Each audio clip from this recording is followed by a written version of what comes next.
Welcome to the MYBcast, a channel offering podcasts devoted to the art and science of somatic touch therapy. Somatic touch therapy is an alternative for self-care that recognizes the important role the body plays in our day-to-day life. We are fascinated with the mind-body connection, and so are the people we talk with. From pioneers who helped to originate or develop this work, to seedlings of somatic mindfulness who have adopted principles of this work in their massage practices, our guests will uplift, educate, and inspire you. Thanks for joining us. Please like, subscribe, and share. Now let's join our hosts. Welcome back to another episode of Portraits of the Pioneers. Hi, I'm Richard Mack, and I'm here with my co-host, Anna Marie Bowers, and we're bringing back Dr. Mark Hoch to talk about the self-care network, the idea of taking responsibility for your own care. And in this particular episode, we want to get into a more deeper discussion about what does a network look like? If you're a practitioner, how do you get involved with other practitioners to provide a sense of service that clients need? Or if you're a patient and you're looking for people to be part of your healing team, what are you looking for? How do you go about looking for that? So that's what I'm hoping to cover in this episode, but you never know where we're going to go. So Anna Marie, I'll hand it over to you. Thanks. Mark, how about you start with just telling us how your own personal journey of your own self-care, like how did you build your own network in your own life? Okay. Surprise. Yeah, a surprise, but that's good. So yeah, it's part, just it's like starting wherever you are. So like whatever the need is, and it might be something that, hopefully it's not a health crisis or something, but it might even be a curiosity. Like that's how I got into Traeger. Mhm. Um, you know, and that opened up that whole world of what now we call somatics and movement therapy, and to me, which I had no exposure to at all. And I remember again, I think it was a medical student conference, and I met Rita Lustgarten, who was a trigger practitioner, and then just had a session. I'm like, whoa, this is like amazing, because I was doing pretty well, but just like anybody else, I had my share of injuries, growing up, whether they were sports things or, the general misadventures that the boys get into when we're growing up, riding bicycles or, or playing sports or, whatever. And so, and then that was like, whoa, this is incredible, and then I just brought up studying it, it helped me personally with my own health and awareness, but then it was like, it wound up being a big opening, professionally. So,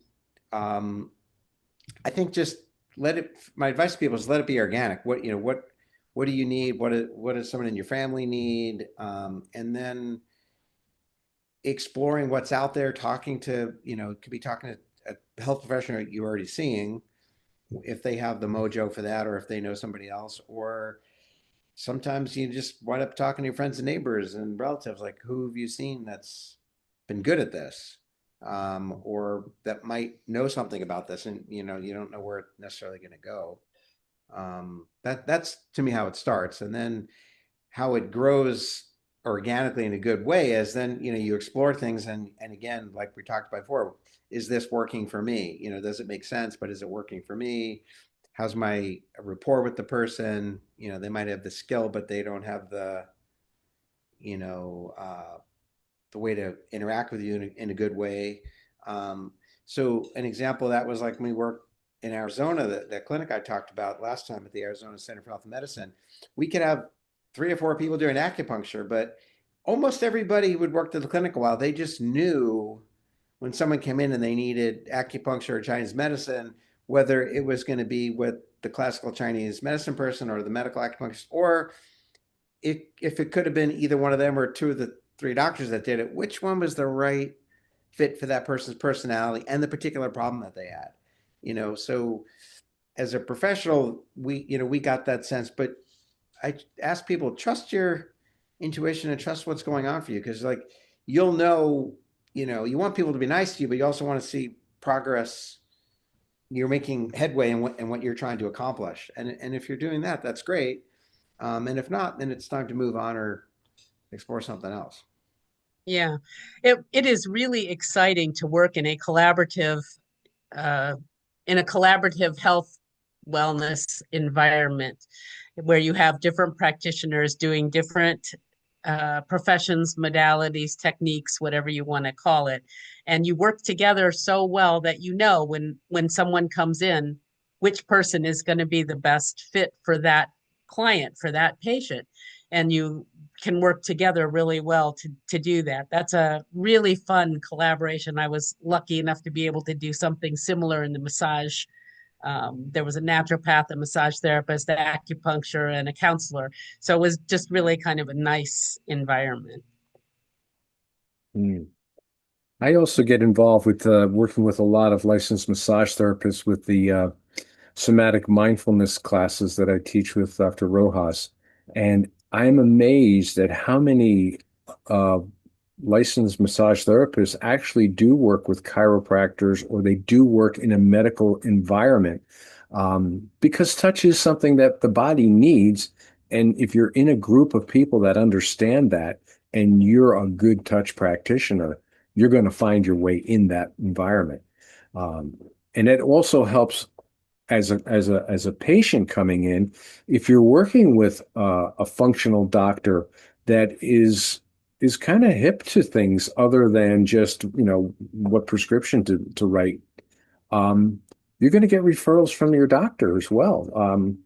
I have my functional. So let me talk a little bit about my network, if you would, because at my age, I've gone through a number of different doctors. A lot of them retired, some of them died, whatever. But you got to have somebody who's kind of like, who's got the pen for being able to get you into whatever you need to get into, prescription wise, hospital wise, whatever. So somebody that's in the medical field but is open-minded to other things.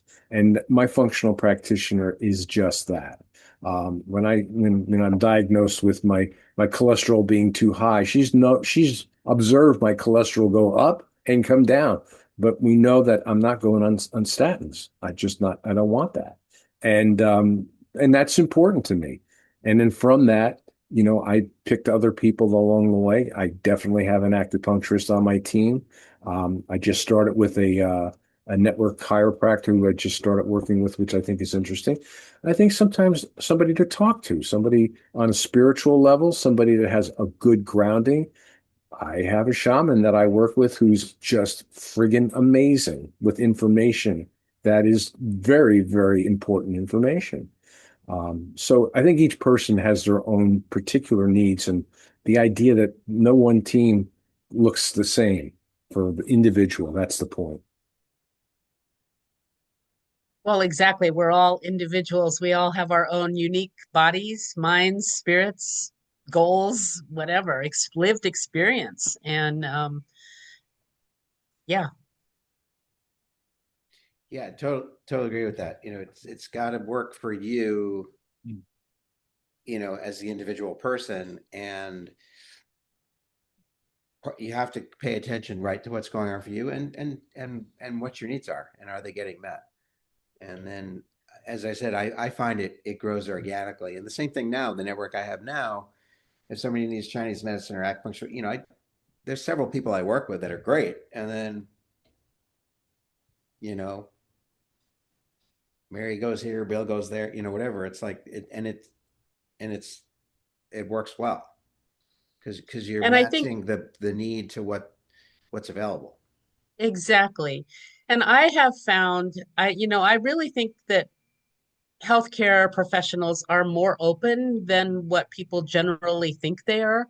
I think as a patient, you have to somehow empower yourself to just ask or just state or whatever. I mean, I went to my primary MD doctor and said, "Hey, I am also seeing a chiropractor, a nutrition person, a massage therapist. I do this, I do these other things. And if any of that is not okay with you, I need to know now, you know, because I'm looking for a collaborative relationship with my medical care person. I'm not looking for somebody to just say, "Oh, you got a headache, take this. I'll see you in 2 weeks," or "Oh, you're 73 years old, you need to do this." I'm looking for a collaboration here. And then I did the same thing with the chiropractor, like, okay, I'm also going to be doing some of the things that you don't agree with.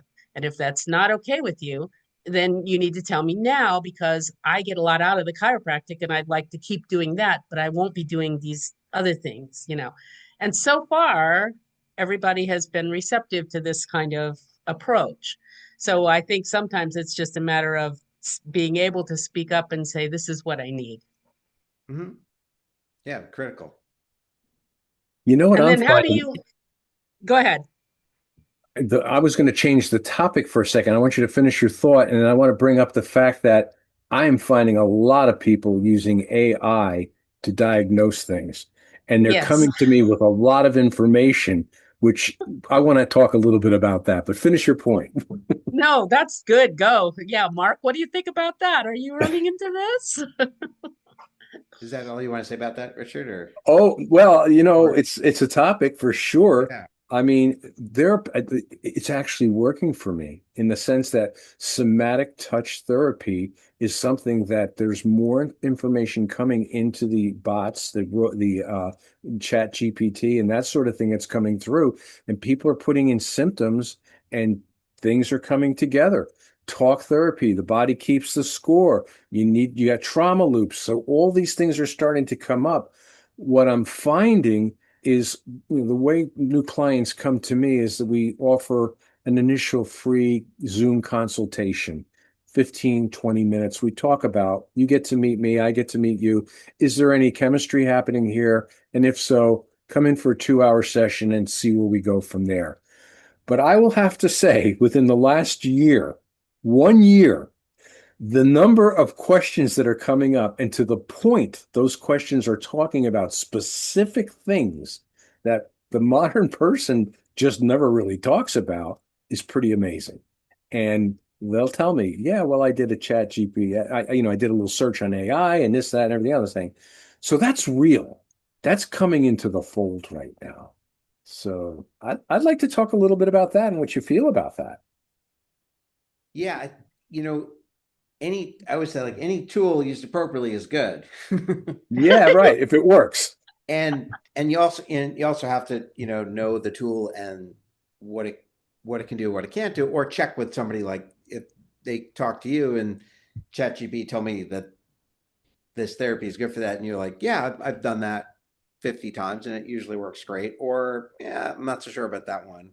I Yep. think that's Hmm. important because you always have to be careful not to use any tool just as a shortcut, because if you don't have enough background um, to know how to use Right. the tool or what the tool is doing, you could wind up, getting into trouble with it. So it's a double-edged sword, but it can be very helpful. And I sometimes, use it too if there's something that's relatively new or that I don't have a lot of experience with.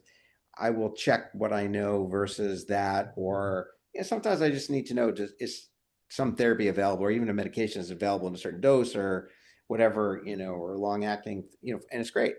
You get the answer really fast. Yeah.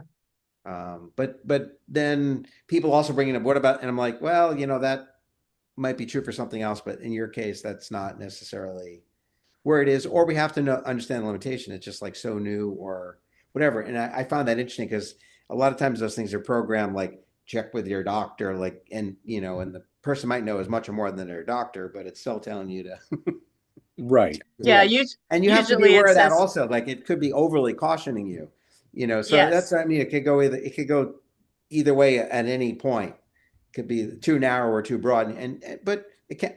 I find it can be useful. Yeah. Yeah. So how Fascinating. did you build your network? How did you like, I mean, did you just step by step kind of, or I know you say it kind of happens organically, but if somebody's like, what does that mean? Yeah, and wherever I've lived, it's like I do it personally and I do it professionally. And I spend time meeting with people and I like to even, I've set up groups of practitioners to meet so we get to know each other. And then Mhm. sometimes there might be five of us and then you have a question and somebody in the group knows someone else that either could join the group or just like, yeah, that's the go-to person for this. And very helpful to get to know those people.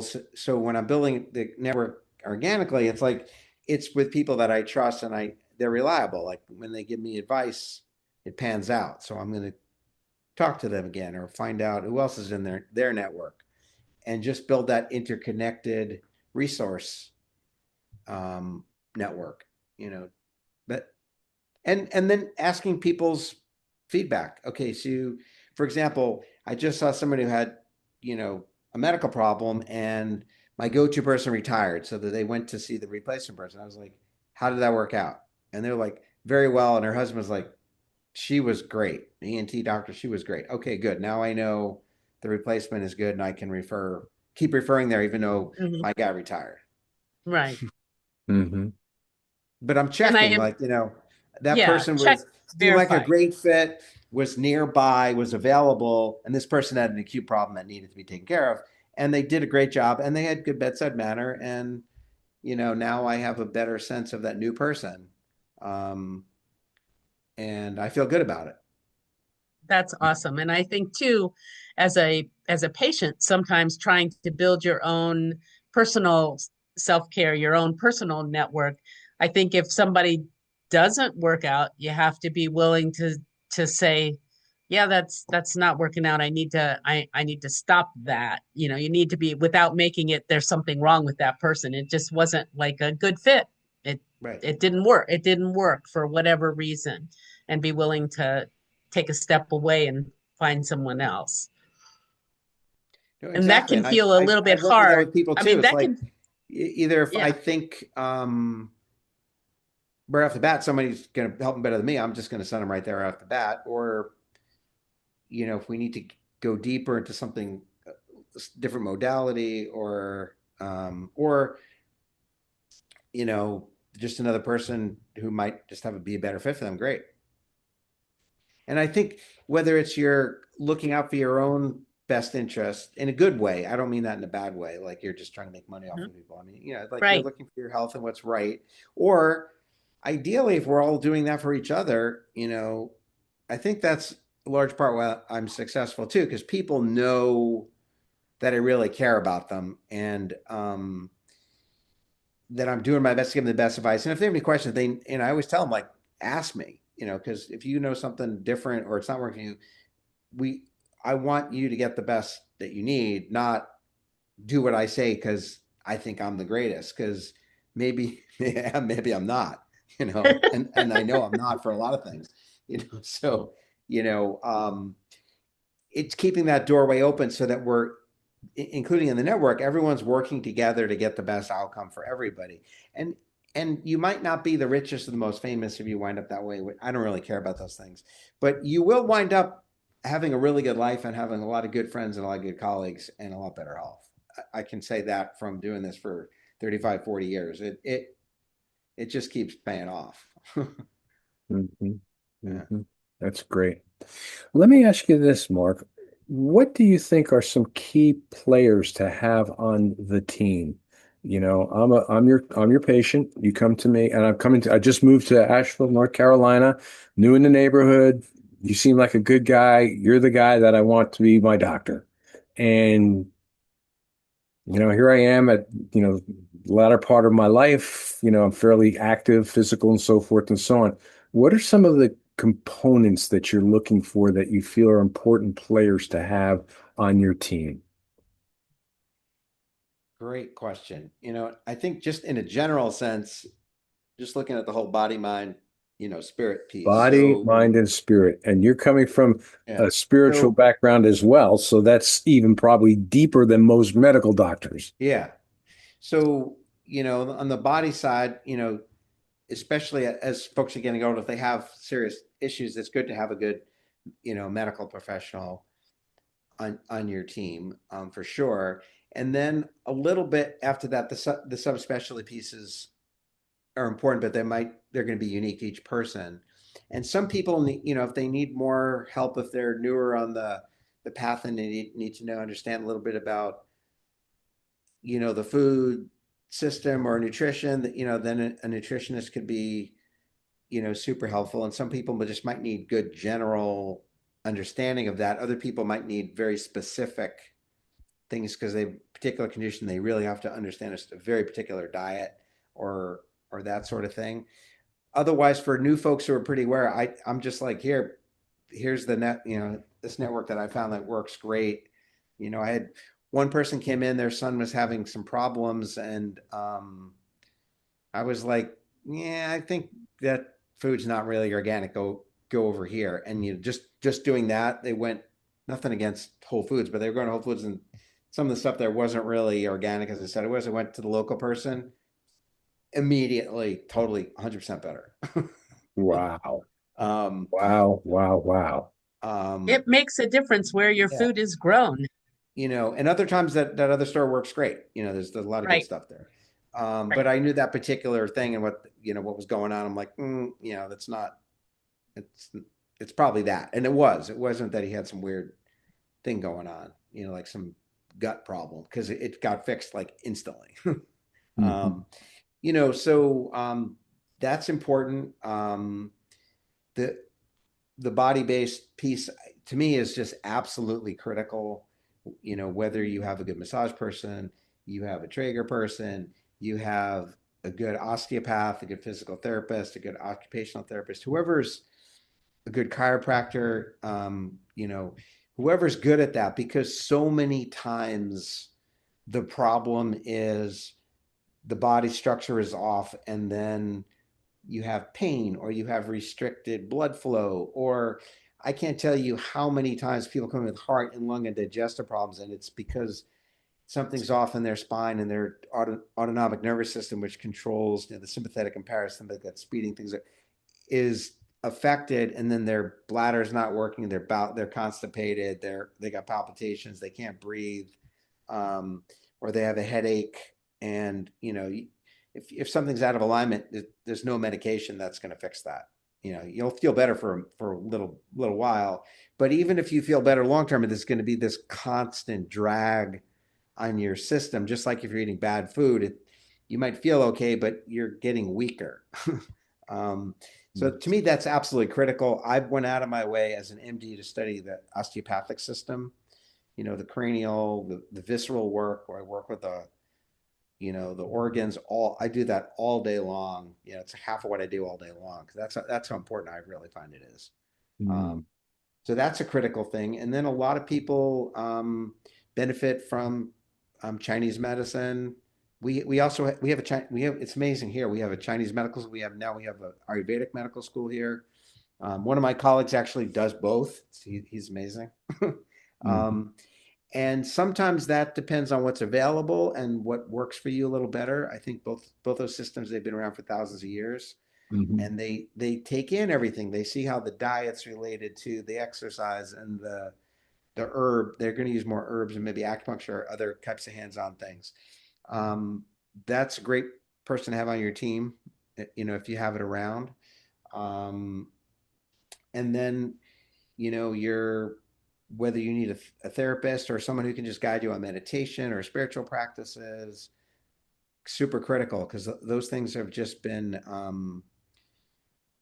studied, and time after time, the people who are doing those practices, they're happier, they're healthier, they live longer, their blood pressure is better, their digestion is better, they sleep better, they recover from illnesses better. It's just like endless scientific data to back that recommendation up. And Mhm. then sometimes you need to go a little more, a little deeper. I had someone yesterday, he's already had some pretty serious heart things that we've worked to improve. It's bad heart failure, but we got into some, it took a while, like a half an hour. He was funny. He cracks me up. He goes, I asked him a question. He goes, that's why would I pay you the big bucks for? It took like another 15 minutes. And then we're like, okay, there's some really deep spiritual thing going on here. And he got to it. and without that, it didn't matter. There was things I could do. I upped his nutrition and stuff because he was in a little bit of heart failure, and I did a lot of hands-on stuff to get his lungs and liver doing better. But it's like if he hadn't gotten that piece, not getting better. It's not happening. The And hole in the boat. Where the hole in the boat is. Everybody might not recognize that, but the point there is if nothing's working, you might need, you got to look at something else or check in with somebody else. And he'll probably work through it. And his wife was with him, and I'm sure she'll be on him. Mm-hmm. To make sure he's taking care of himself, and and I'll check in with them. It's just, you just sometimes have to sit and be willing to either be in discomfort or just explore it with whoever's on your team until you figure it out. And then if you need another person to add on the team, great. Because the goal is to be well, I love the way that you're talking about how you're staying on it, because, I watch people go through whatever, a hip replacement, a shoulder replacement, and sometimes do it 2 or 3 times, and they still have the same problem that they had when they had the first replacement. And the fact of the matter is that they went into it completely giving up, just giving up and saying, well, the doctor says it's bone on bone and there's no thing about cartilage returning and da da da da da da da. So that's it. Not even getting a second opinion. Okay, which I highly recommend people get more than one opinion if they're being asked to do something that's going to alter their body from its original state. Your body is built to heal itself, and all those components work together. Once you start putting plastic and metal in place, things get changed, and it doesn't have that same balance that it once had. So that's an important thing, is having a team of people that are going to challenge you, to look at this. This is what I'm saying. Go and visit somebody else and see, and because you have to be comfortable with this. You need to be comfortable with this, especially if people that are going into surgery and they're going to remove organs and change hips and change joints and stuff like that. That's pretty traumatic for the body to go through. Yeah, right. It certainly can be. And a lot of times you don't need to do that. I've had people rebuild cartilage and joints, and then, and sometimes the surgery winds up being fine. I just had someone in who's super health conscious, health practitioner herself, and, in some of these realms. And, had hip replacement, and now she's like 83. I did some osteopathic stuff with her.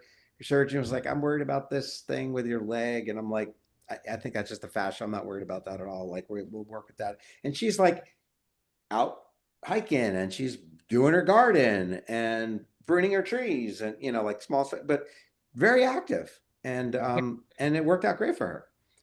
Right. In her case, it was the right thing. Other people, they don't need to do that. They wind up. Mm-hmm. It's really not the right. You said, Richard, it's not the problem, and you can get better without the surgery. But also, the surgery is not going to fix it if it's not the problem. Whatever you want to do, you want to make sure you're addressing what's really going on, have the right diagnosis, because otherwise, whatever you do, it may not be helpful, and it could be harmful too. If you don't need it, even though it might have worked for somebody else, it might be bad medicine for you. Mm-hmm. What kinds of things do you do every day, Mark, to kind of keep your own awareness of your own body and your own system, your own mind, body, spirit system? What kinds of things do you do to kind of stay in touch? Yeah, so get good sleep, go to bed early. That's one thing. Eat very healthfully. My wife's pretty funny because I'm known for making pretty fancy breakfasts most mornings, not every morning. So my wife says like, "Oh, you're just in love with yourself because you're making this breakfast." That's so good. But I am. But I am. I want to be well, Yeah, and it you're tastes great. supposed to be. And it's all local, fresh, organic ingredients. Yeah, So yeah. eating healthily, and she makes great food. Really healthy food. We're both super on that. In terms of what we're eating and how we prepare it, and and a lot of times we don't even like to go out to eat because the food we make at home is as good or better tasting, as well as as good or better nutritional quality. So that's really important, super critical. Um, I think exercise is really important. The thing that I'm probably best at most evenings, I will take a walk. We're about a half mile from a lake, and after dinner, I'll go to the lake and watch the sunset and do Tai Chi for a while. Standing at the lakeshore, watching the sun go down. Um, I'm more into things like that are kind of regenerative, and I love hiking, and I love rollerblading. But I'm more likely to, tend to do like heavy yard work than go to the gym just because Yeah. it's more fun for me. I'm Sure. the gym doesn't work great for me. Some people it's amazing. It's just something I know I don't stick with. I'd rather be out, cutting down stuff and dragging stuff around the yard, or Mhm. that sort of thing, or going on a strenuous hike, or I love going rollerblading. That's kind of my thing. Those things are important. And then I have a deep spiritual practice. I'm usually doing things several times a day, even if they're really short, and I'm often up at night, for a bit doing particular practices, and I just let that happen organically. I just wake up when it's the right time. And then the social part is very important for me too. So, only hang out, as I'm pretty sure it was Rumi, but it's like, you know, be with those who help your being. Don't hang out with people whose breath comes out cold from their mouth, or they're Wow. trying to get you to do something that's not right, or, because that's just so helpful. Like we had some community event. It was a big thing, and I was tired. I was going to kind of do it on Zoom from home. I was trying to get to it, and one of my friends was just like, you have to go to this. You're coming with me, and he was like tenacious, and I've done this to him too. But he comes to my house, picks me up. We go to our friend's house who was leading this thing for the whole country on a big call and everything. And it was just it was just so good to be with great people. The spiritual practice Yeah. I knew was going to be great, but be with people. And there was a couple people that, like in their 80s, that we almost never see, and they showed up. It was they texted me at the last minute. What's everyone doing? I'm like, come over. So then I really had to Nice. go. So it's that, and hanging out with friends, or like our friend's husband passed away, so we're gonna have her over for dinner, in the next few days, or we just want to hang out with other people, or whatever. So I think that all those things are really important, and I'm trying to think if and then I get my the care that I need from the people that I know that are high level practitioners that are going to be really skilled at it. Yeah. Yeah. That sort of thing. I Thanks. think I covered everything. I'm not sure. I Yeah. missed it. No, Hopefully, that's great answer. Thanks. yeah. And I just want to share with our audience that all three of us that are on this show right now are beyond 60, into our 70s, and quality of life is so important. And I think we're living at such an amazing time in the human species that it's not going to be unheard of to be 150 years old. If, there's this, I don't poo-poo science at all. I mean, there's a lot of things such as stem cells and peptides and such that we're realizing that can help regenerate and rejuvenate things that the body naturally was able to do and has slacked off on that.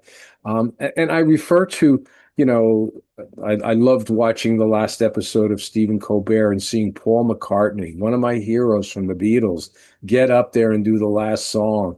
I mean, this guy's 84 years old, and you know what? He's still rocking. And the guy's going to be rocking into his hundreds. And his bandmate Ringo Starr, who's even older than him, is even looking younger. So there's something to be said about the desire. And if you have a good quality of life and you have something worthy to live for, you have something to contribute, rock on. Why do you want to Mhm. stop? Put your team together and get out there and enjoy it. Enjoy your life. Absolutely. It just keeps getting, on some level, it keeps getting better. Yeah. And Exactly. And things happen. Like we had that huge hurricane here. A lot of the town got wiped out. We lost a third of our house. A big oak tree crashed through the roof and destroyed the roof and took out a bunch of rooms in the garage and the kitchen and the, living room, the dining room. But you work through it and you work with the community. And a year ago I wouldn't have been quite as happy because I was just homeless and trying to figure that out. But you work through it, and then hey, things are really good again. Mm-hmm. Mm-hmm. Exactly. And we're coming to your community in July with Dean Juhan, who we're also doing a mini series on. And Dean's mini series is on the anatomy of the body and how the body, mind, body, spirit work together. And from the author of Job's Body and in just 20 years of being part of the Esalen massage team and seeing so much on that human potential movement and what body work is and what it can do for you. Um, we're looking forward to bringing that into your community. And we're going to be doing that in the middle of July at the Source Point, I think it is. Still Point. Yeah. Still Point. Yeah, great place. And yeah, I'm looking forward to seeing you and hanging out with Dean again. It's been a while. Me too. I haven't seen Dean in a while. So cool. Well, Mark, if somebody was, sorry to interrupt you, Richard, but if somebody was interested in finding some of your publications, some of your lectures, some of the information that is available out there, if you do a Google search on you, um, is there a particular best way to find out some of this information that you've already put out there? Yeah, that's a good question. I was working on it today. My website needs some updates. I have a lot of things that are going to be posted. Some of the links aren't working right now. I'm not sure why. So I actually was with contacting my webmaster. He moved to Ecuador, so things haven't been in touch with him so much. But they will be there, including this podcast and other podcasts and blogs. Okay, great. Will are there, and I'm looking forward to doing more things going forward, just getting the word out. And one of the things I've done recently is I've done a like 11 module course on bone health for people with osteoporosis or concerns about that. That's all online, and that links on my website. Perfect. So it's self-paced. It's really nice because it helps people navigate all the things we talked about, the mind, body, spirit, all that stuff, but also how to get your testing, how to work with your doctor. So, and that was a really fun project to work on. I'll bet. That sounds great. Great. And, want to do another plug for the Foundation for Somatic Touch. One of the big things, the Foundation for Somatic Touch originated as part of the Traeger community, but through COVID, the idea was to provide scholarships for people that want to take the training, but that really just came apart. There were no people taking classes and such. So Anna Marie, myself, and the board of directors said, look, we need to take this 501c3 and point it in a direction that is going to help people. And the idea is research and education about this stuff. So encouraging practitioners to write about what they're experiencing, case reports. I mean, soap notes are one thing. It's another thing to tell the story about what happened so that people that are looking for practitioners or looking for different alternatives, they can at least consider a somatic touch therapy, for instance, on being part of what they may be looking into. And it's needed. It's very much needed. It is. Thank you for doing this and getting the word out. And again, we all just need to keep doing this together, and it's going to be good for everybody.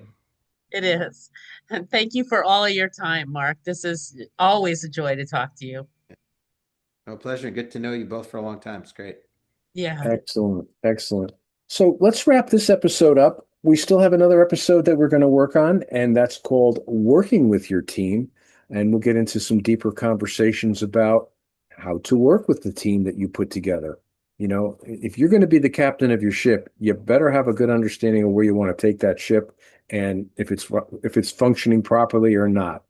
And we'll get more into that on our next episode. So without further ado, I thank you for joining us and come back and see us again next week. Be well. Take care. Thank you. Thank you for joining us at MYBcast. We hope you found the stories inspiring. This series has been made possible by our hosts, our production team, and our guests, whose willingness to share their personal stories is vital to educating the public about the power of somatic touch. We're all contributing to creating positive change. Thanks to our sponsors, Mind Your Body, the Foundation for Somatic Touch, and Somatic Mindfulness. Find them on the web at myb.llc.